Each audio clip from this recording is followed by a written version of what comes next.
தமிழ்நாட்டு மக்களின் முன்னேற்றத்திற்காகவும் தமிழ்நாட்டின் ஒட்டுமொத்த வளர்ச்சிக்காகவும் வருகிற சட்டமன்ற தேர்தலுக்காக தமிழக வெற்றி கழகத்தின் தேர்தல் அறிக்கை தயாராக உள்ளது. தேர்தல் அறிக்கை தயார்பட உள்ளது. இதற்காக நம் தலைவர் அவர்கள் 12 பேர் கொண்ட தேர்தல் அறிக்கை தயாரிக்கும் குழுவை அறிவித்திருக்கிறார்.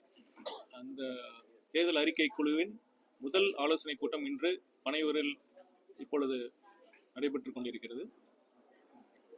இன்றைய கூட்டத்தில் முதல் கட்டமாக இதுவரை தமிழக வெற்றி கழகத்திற்கு வந்த மனுக்கள், குறைகள் அனைத்தும் பொதுச் செயலாளர் அண்ணன் அவர்கள் இன்று எங்கள் குழுவிடம் ஒப்படைத்தார்.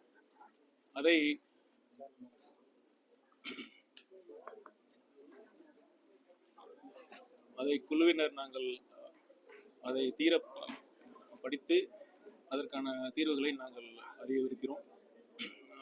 அதன் பிறகு அடுத்த கட்டமாக தமிழகத்தை மண்டலம் வாரியாக பிரித்து இந்த குழு ஒவ்வொரு மண்டலத்திற்கும் சென்று மக்களை சந்தித்து அங்கு உள்ள சங்கங்களை சந்தித்து அவர்களின் குறைகளை கேட்டு அவர்கள் எந்த மாதிரி எதிர்பார்ப்புகள் மக்களிடம் இருக்கிறதோ அதை கேட்டறிந்து அதையும் கருத்தில் கொண்டு இந்த தேர்தல் அறிக்கை தயார்பட உள்ளது.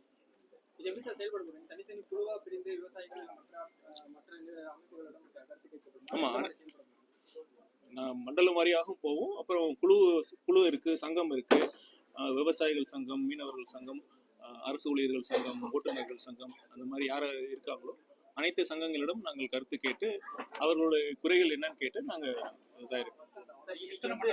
தமிழ்நாட்டுல முக்கியமா தலைநகர்ல பல்வேறு துறை சார்ந்தவங்க போராடுறாங்க. இடைநிலை ஆசிரியர்கள், பகுதி நேர ஆசிரியர்கள், தூய்மை பணியாளர்கள் போராடுறாங்க.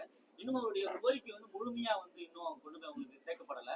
இன்னும் அவங்களுக்கு எங்கேயோ சில குறைகள் இருக்குது, போராட்டத்தை தொடர்ந்துட்டே இருக்காங்க. அவங்களுக்கெல்லாம் நீங்க குறைகள் கேட்கப்படுறதுக்கான வாய்ப்புகள் கண்டிப்பா அனைத்து தரப்பட்ட மக்களிடமும் நாங்கள் கேட்போம். அவங்களோட குறைகளை கேட்போம், அவங்களோட எதிர்பார்ப்புகளை நாங்கள் கேட்போம். கேட்டு பரிசீலித்து எங்கள் தேர்தல் அறிக்கை தயார் செய்வோம்.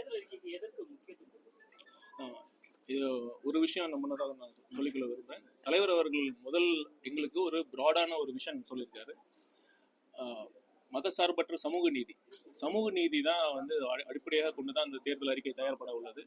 விளிம்பு நிலை மக்கள், ஏழை எளிய விளிம்பு நிலை மக்கள், சமூகத்தில் பின்தங்கிய மக்களுக்கு அவர்களுடைய வாழ்வு முன்னேற்றம் அடையும் வகையில் அதற்கான சிறப்பான திட்டங்கள் செயல்படுத்தப்படும். தமிழ்நாட்டின் ஒட்டுமொத்த வளர்ச்சி, தொழில் வளர்ச்சியாக இருக்கட்டும், விவசாயமாக இருக்கட்டும், நெசவாளர்களாக இருக்கட்டும், அனைத்து தரப்பட்ட துறைகளுக்கும் ஏற்ற வகையில் இந்த தேர்தல் அறிக்கை தயார்பட உள்ளது.